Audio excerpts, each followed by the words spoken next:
So, Gilas at saka Australia. So, alam naman natin na nasa top 10. Nasa top 10 o 11 or nasa top 20 yung Team Australia sa FIBA rankings. So, kahit sinong ipadala nito, akala ko walang NBA player, meron pala kasi hindi na masyado akong updated sa NBA. But meron palang NBA player. Well, masasabi ko lang dito is yung PBA orientation o NBA orientation ng ating Philippine basketball. Paano sinabing isa sa mga na-orient sila. Okay? Sabi nga nung isang kinoach ko na kinoach ko sa Intrams, no? Nag-coach kasi ako sa Intrams Meron siya sinabi doon na, hindi ko na sabihin kung sino, meron siya sinabi doon na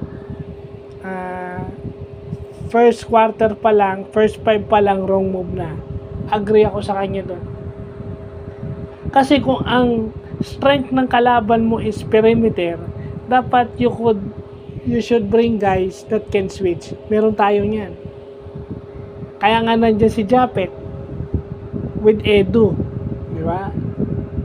Kasi kung nandiyan si Kai at saka si Edu.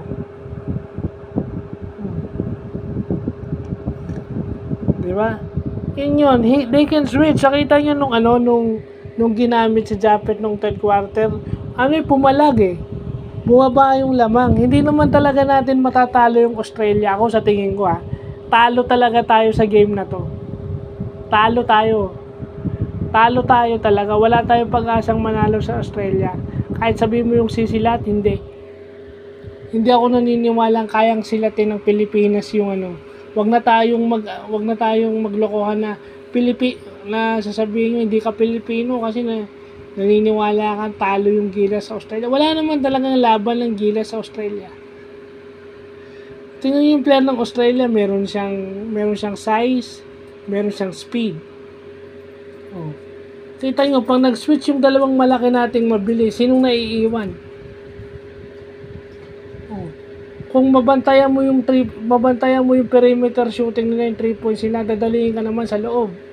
Kung si Junmar yung nilagay mo na alam mong mabagal, pick and pop, mas mabilis kay Junmar yung binabantay niya. Titirahan lang siya nun o iiwanan siya. Na-expose yan sa PBA, di ba yung ball screen offense, pick and roll or pick and pop. So kung si Japet yun, makakasunod. Pero lugi ka naman sa height kasi ang maiiwan yung malaki, ang magko-cover nung malaki, ang mag-cover nung iiwanan ni Japet at saka ni Edu, malaki na. Akala ko nga po, lagi si Edu Tsaka makita nyo kasi ang orientation natin, kapag maliit yung lamang, pag maliit yung kalaban, wala masyadong dominant na big man. Kumbaga ang kanilang is power forward lang o point forward lang, masyado silang maliit. Ang orientation natin is tayo ng malaki para makontrol natin ng rebounds. Kaso nangyari bang na-control natin yung rebounds? Hindi. Out-rebounded pa rin tayo. Dapat ang unang kakaunterin mo is yung strength ng kalaban mo magaling sa perimeter. Switch. And then magpasok ka ng mga tao with pagpasok ka ng tao that can defend the foes. Yung malalaking gwardiya dapat ipasok mo. Sana, di ba, injured pala si CJ, si Predator. Yun sana yung pwedeng bumantay do sa mga 3-point shooter na hindi na kailangan ng humelt ng malaki. Yung on-ball defense, si Jay Perez yan. Tsaka syempre, dahil ang kanyang laro medyo atake, bang. At sabihin mong minsan out of control siya, mailalagay niya yung kalaban sa puro foul. So pag puro foul yung kalaban, magpi-free throw siya, makaka-score siya ng wala sa oras.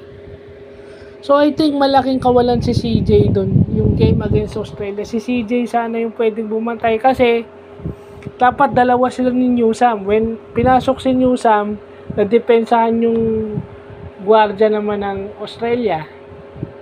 Yun na yun.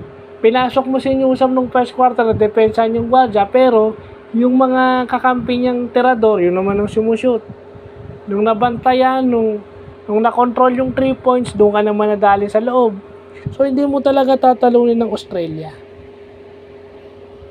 Siguro malayo pa yung hahabulin ng Gilas in terms of Australia. Australia, New Zealand.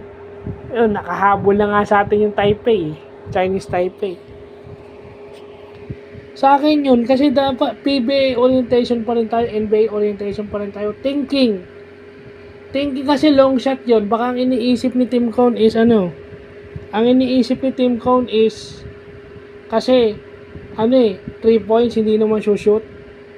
Baka dun siya nagkamali. So, yun lang po.